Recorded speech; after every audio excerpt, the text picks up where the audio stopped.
Dear learner, last कुछ lectures में या वीडियोस में हम लोगों ने ये पढ़ा था how to transfer the light from rarer to denser medium and denser to rarer medium. Even हमने 6 डेरिवेशन किए हैं through convex lens and convex के साथ साथ कॉनकेव लेंस का भी यूज किया। Whenever we put the object in rarer medium and image get in the denser medium, and बहुत सारे ऐसे केसेस भी आए जिसमें हमने ऑब्जेक्ट को डेंसर मीडियम में रखा, फिर रेयरर में इमेज मिली, एंड द सेम मीडियम यानी कि ऑब्जेक्ट और आपका जो इमेज था वो सेम मीडियम में भी मिला। तो इस तरह के डेरिवेशन हमने क्यों कराएं? आखिर में सवाल आता है कि इतने डेरिवेशन या 6 डेरिवेशन हमने 6 लेक्चर क्यों कंप्लीट किए हैं डिफरेंट डिफरेंट वीडियोस में।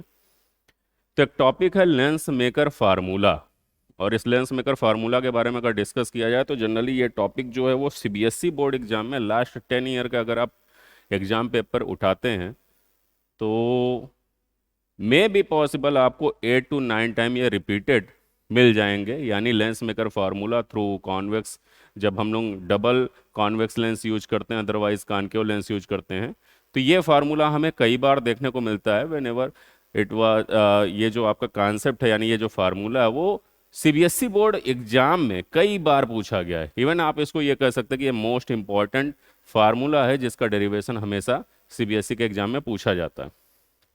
जितने भी आपके फैकल्टीज़ हैं, अदरवाइज टीचर्स जो सीबीएसई का अच्छा खासा एक्सपीरियंस रखते हैं, जब आप उनसे ये डिस्कस करेंगे कि सर मोस्ट इंपॉर्टेंट टॉपिक तो इस चैप्टर से, वो लेंस मेकर फार्मूला जरूर बताएंगे कि आप इनको एकदम रट लीजिए। तो आइए चलिए आज हम लोग उसके डिस्कशन पे आगे बढ़ते हैं कि लेंस मेकर फार्मूला है क्या।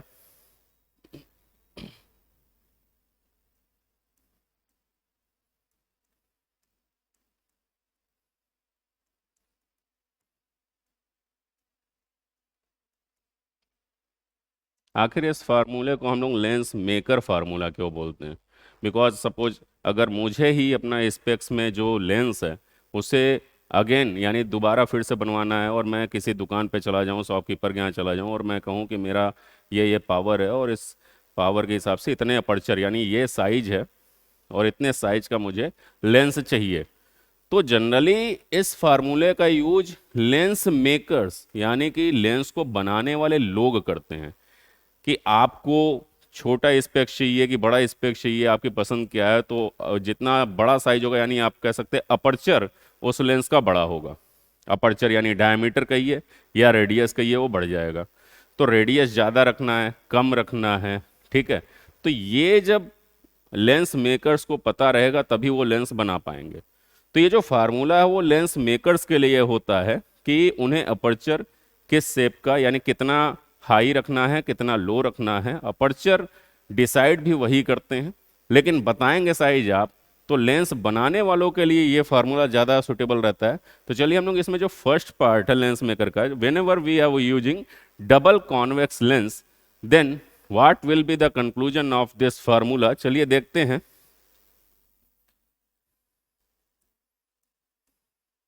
Lens maker formula when we are using double convex lens।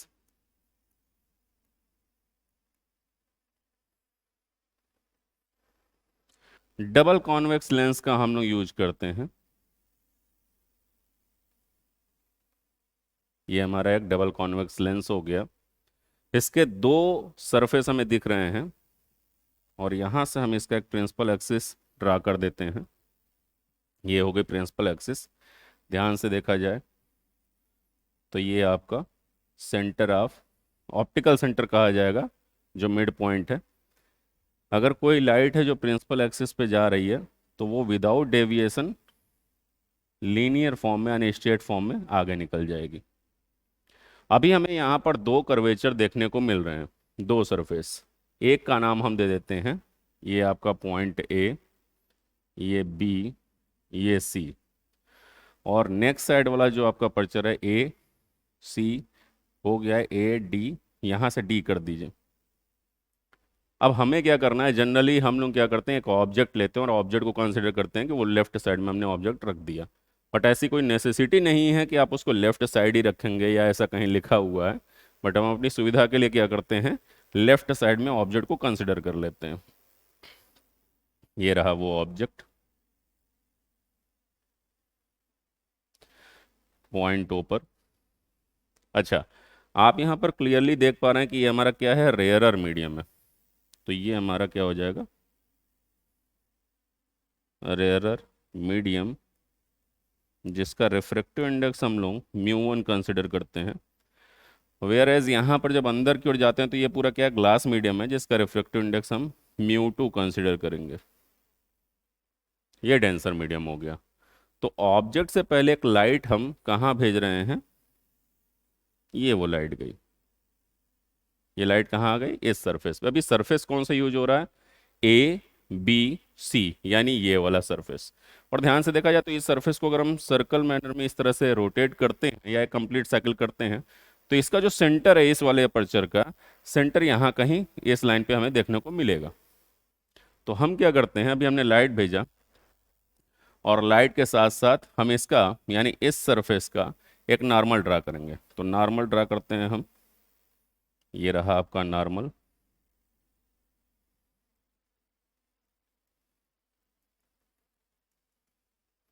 ये हो गया नॉर्मल N1, किस सरफेस का, ए बी सी का।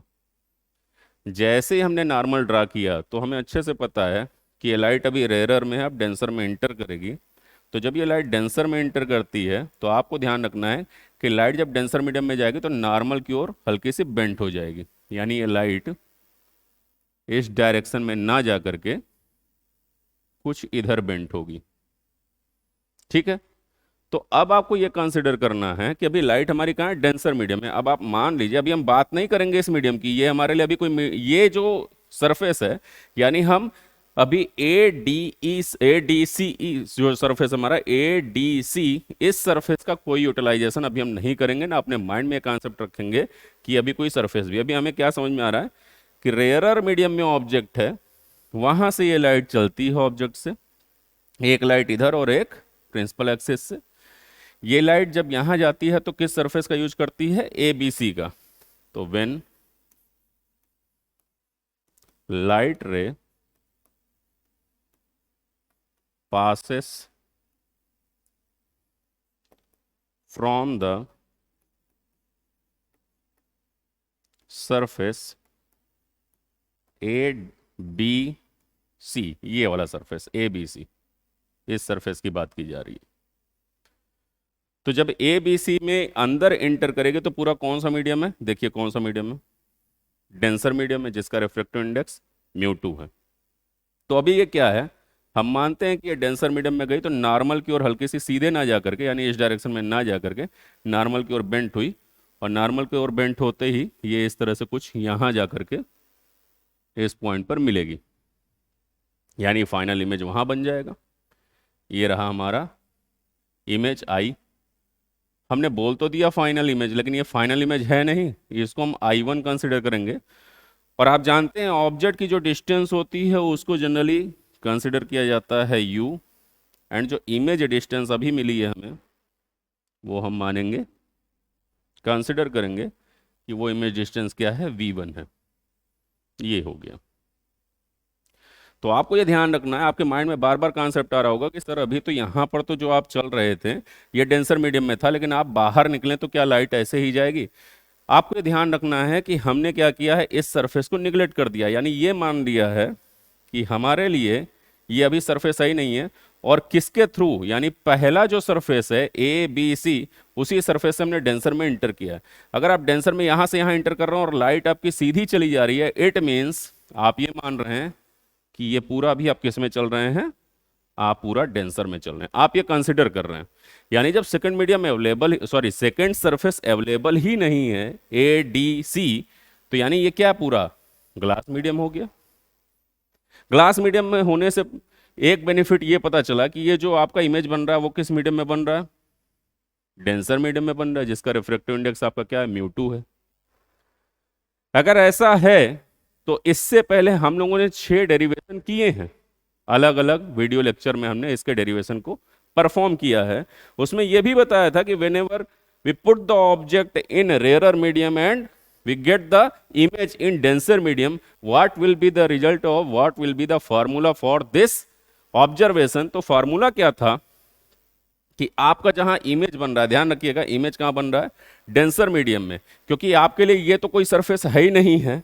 डेंसर मीडियम में आपका इमेज बना तो आप क्या करेंगे, डेंसर मीडियम का refractive index upon image distance कितना है, v1 है,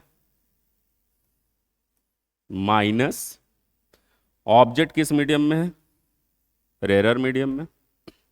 रिफ्रैक्टिव इंडेक्स इसका क्या है, रिफ्रैक्टिव इंडेक्स रेयरर मीडियम का μ1, ऑब्जेक्ट डिस्टेंस ध्यान रखना है कि ऑब्जेक्ट डिस्टेंस आपका है क्या, u is equal to μ2 minus μ1 upon किस सरफेस का यूज हमने किया, हमारे लिए सरफेस यूज हुआ है ए बी सी, और इस सर्कल को कंप्लीट किया जाए इसका कुछ ना कुछ रेडियस भी होगा, उस रेडियस को आप क्या कंसिडर करेंगे, इसका रेडियस हो जाएगा हमारा r1। तो इस सरफेस का रेडियस हो जाएगा हमारा r1। इक्वेशन 1 आपको मिल गया। आफ्टर दैट अब हमें क्या करना है, हमें एक लॉजिक लगाना है कि ये तो पहला जो सरफेस था उसके थ्रू हमारा रिजल्ट आ चुका है। बहुत ही सिंपल फार्मूला है, बहुत ज़्यादा टिपिकल नहीं है। हाँ, कई ऐसे पॉइंट आपको मिलेंगे जिसमें बहुत ही बारीकी से आपको समझना है। पहले सरफेस का काम खत्म होते ही अब काम शुरू होता है सेकंड सरफेस का। अब हम इसको निगलेक्ट नहीं कर सकते हैं। सेकंड सरफेस में क्या है कि आपको ध्यान देना है कि जब ये लाइट आ रही थी,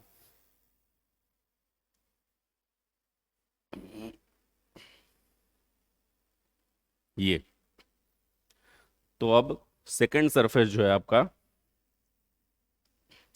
ADC वो अवेलेबल हो गया है। तो इस लाइट को अब डेंसर से कहाँ निकलना है, रेयरर में निकलना है। तो आपको ये अच्छे से पता है कि जब डेंसर से रेयरर में फिर जाएंगे तो फिर आपको सरफेस का यानी सेकंड सरफेस का, कौन सा सरफेस है आपका, ADC, when light ray passes from the second surface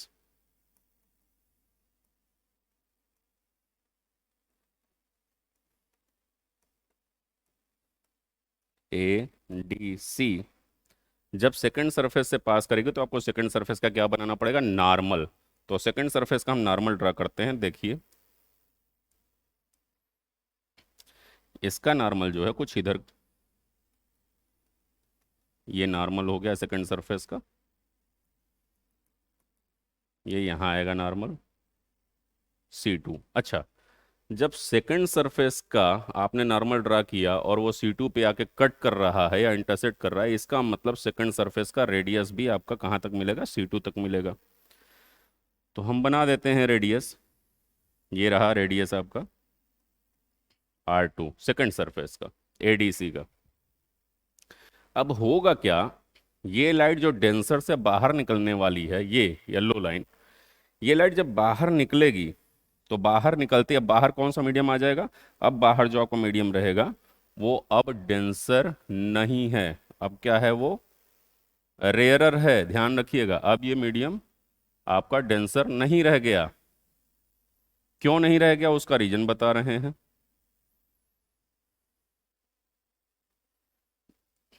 उसका रीजन ये है क्योंकि सेकंड सरफेस के अवेलेबल होते ही, प्रेजेंट होते ही, ग्लास जो था आपका पूरा वो यहां तक ना हो करके अब ग्लास यहीं पर क्लोज हो जाता है, और लाइट को अब डेंसर यानी ग्लास से बाहर निकलना है। इट मीन्स ये लाइट जब बाहर जाएगी तो बाहर जाते ही अब कौन सा मीडियम हो जाएगा, ये अब ये हो जाएगा आपका μ1, यानी फिर से आपका रेयरर मीडियम अवेलेबल हो गया। तो ये लाइट जो नॉर्मल था, नॉर्मल से कुछ दूर हो जाएगी। आखिर दूर होगी तो कितना दूर होगी वो ध्यान दीजिएगा। ये लाइट जो सीधे जा रही थी और नॉर्मल के अवेलेबल होते ही ये लाइट अब नॉर्मल से, भाई अब ये मीडियम कौन सा हो गया आपका, मीडियम हो गया रेयरर।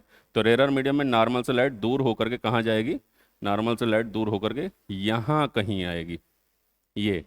तो आपका ये बना फाइनल इमेज आई। ध्यान रखिएगा, अगर ये फाइनल इमेज आई है तो ये कौन सा इमेज था फिर, ये I1।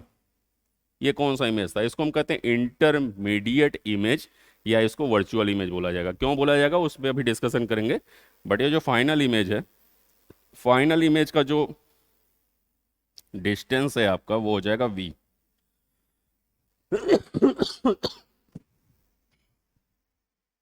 फाइनल इमेज का डिस्टेंस क्या हो गया आपका, V हो गया। आफ्टर दैट ये जो इमेज बना है वो किस मीडियम में बना है, ये बना है रिफ्रैक्टिव इंडेक्स μ1 में, μ1 में। अब हमें ध्यान से देखना है कि आखिर जो लाइट थी बेटा वो कहाँ से थी, वो डेंसर मीडियम की लाइट थी। तो डेंसर मीडियम यानी ये जो I वाली लाइट थी, I1 वाली, यही लाइट कहाँ थी, डेंसर मीडियम में। तो हम क्लियरली कह सकते हैं कि ये जो इमेज था वर्चुअल इमेज, ये इस फाइनल इमेज के लिए वर्चुअल ऑब्जेक्ट का रोल प्ले करेगा। जो इंटरमीडिएट इमेज बना है I1 वो क्या हो जाएगा, वर्चुअल ऑब्जेक्ट बन जाएगा। किसके लिए बन जाएगा, इस फाइनल इमेज के लिए। क्यों बन जाएगा, इमेज आपका बन रहा है फाइनल कहाँ, रेयरर मीडियम में। और इसकी जो लाइट थी, ध्यान से देखा जाए, इसकी जो लाइट थी वो यहाँ आई, यहाँ पर हमने देखा अच्छा कोई तो लाइट थी जो पहले सीधे जा रही थी। सीधे कहाँ जा रही थी, I1 पे। या आप इसको बैक साइड में बढ़ाएंगे तो ये कह सकते हैं ये लाइट जो है वो कहाँ थी, डेंसर से आई थी, डेंसर से आई थी। इसका मतलब कि ये जो फाइनल इमेज बना है उसके लिए ये आपका जो है वो क्या हो जाएगा, वर्चुअल ऑब्जेक्ट का रोल प्ले करेगा। तो ये ध्यान रखना है आपको कि फाइनल इमेज के लिए जो आपका आई है वो क्या हो जाएगा, वर्चुअल ऑब्जेक्ट हो जाएगा। सॉरी, I1 क्या हो जाएगा आपका, वर्चुअल हो जाएगा, वर्चुअल ऑब्जेक्ट। अब हम लोग इसके लिए क्या करते हैं, इक्वेशन ड्रा करते हैं। सेम ऐसा ही है, आप देख रहे हैं कि जहां पर इमेज बना था उसका आप क्या करेंगे, रिफ्रैक्टिव इंडेक्स लेंगे। तो हमारा फाइनल इमेज कहाँ है, फाइनल इमेज बन रहा है आई पे, तो इसका रिफ्रैक्टिव इंडेक्स क्या है, μ1 अपॉन इसकी डिस्टेंस क्या है, V माइनस। इसके लिए ऑब्जेक्ट कौन सा है, ऑब्जेक्ट क्या है हमारा, I1 किस मीडियम में है, मीडियम 2 में। इसका डिस्टेंस क्या है, V1 है। तो आप क्या राइट करेंगे, μ1 माइनस μ2। और इसके लिए कौन सा सरफेस ने अपना रोल प्ले किया है, तो सरफेस कौन सा था ये ध्यान रखना है आपका। सरफेस आपका कौन सा था, सरफेस था ADC, और इस सरफेस का जो रेडियस है वो क्या है, R2। Equation number 2। हमारा काम है हम इन दोनों इक्वेशन को नेक्स्ट पेज पे राइट करें।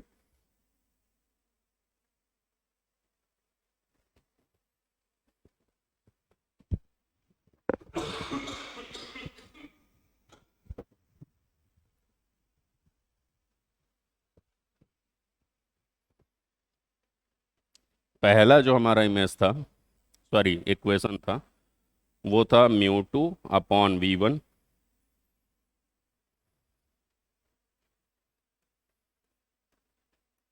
Minus μ1 upon U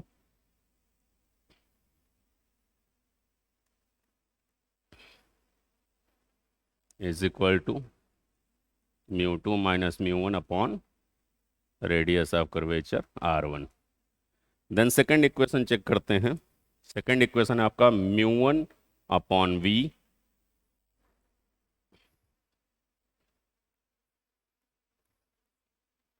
minus μ2 by V1 is equal to μ1 minus mu two by radius of curvature R2। अगर हम दोनों इक्वेशन को ऐड करें तो चलिए ऐड करते हैं। फ्रॉम इक्वेशन 1 प्लस इक्वेशन 2, जैसे ही आप ऐड करेंगे तो ध्यान दीजिए कि ये आपका माइनस में है, ये कैंसिल आउट हो जाएगा, बचेगा क्या, mu two by v minus mu two by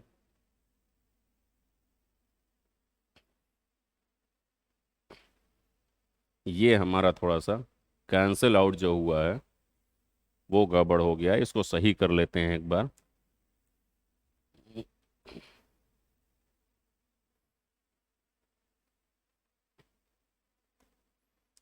mu two by V one पहला इक्वेशन था, mu two by V one minus mu one by you,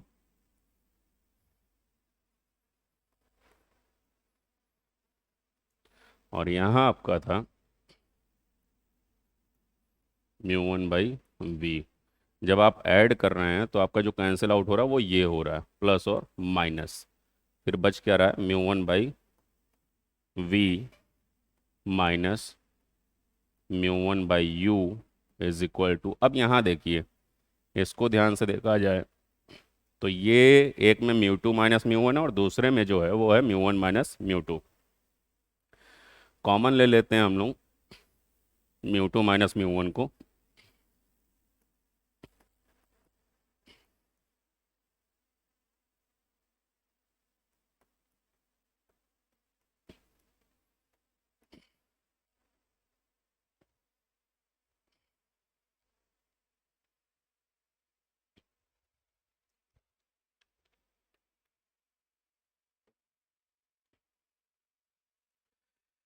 जैसे ही हमने कॉमन लिया इसको, अब ये देख रहे हैं mu two minus mu one है वो हमने कॉमन लिया, लेकिन इसमें नहीं था वो, तो इसमें mu two minus mu one लेंगे तो क्या बचेगा, minus one upon R two बचेगा। इधर से आप म्यू वन कॉमन करिए,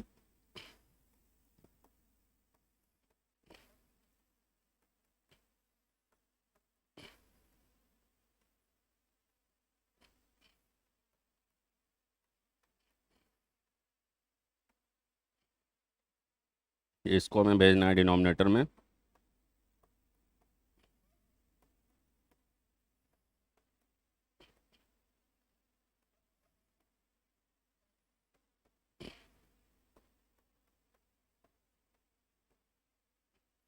सेपरेट सेपरेट डिवाइड कर दीजिए।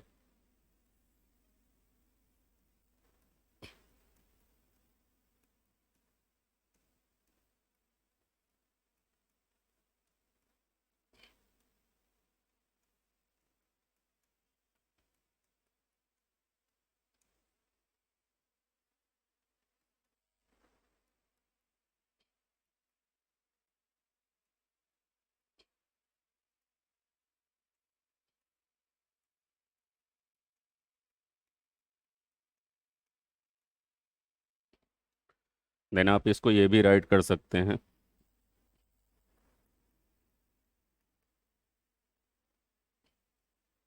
One mu two minus one,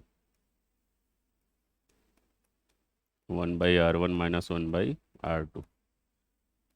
एक तो ये फार्मूला हो गया। अदरवाइज हम आपसे बोलें कि जो ऑब्जेक्ट है जो आपने प्रीवियस में यहाँ रखा था, ये इस ऑब्जेक्ट को यहाँ से उठा करके आप कहाँ ले जाइए, इन्फिनिट पे। अगर इन्फिनिटी पे ऑब्जेक्ट रख दिया गया और वहाँ से लाइट जब आएगी तो वो लाइट अपना इमेज कहाँ बनाती है, फोकस पे। तो अगर फोकस पे इमेज बना तो इमेज डिस्टेंस क्या हो जाएगा आपका, एफ। ये नॉर्मल सा केस है जिसको आप शुरू से पढ़ते आए हैं।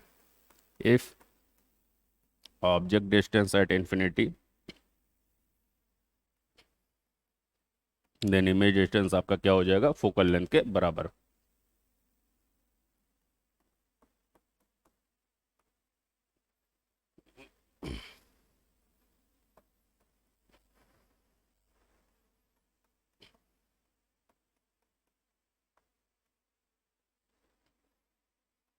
1/∞ is equal to 0।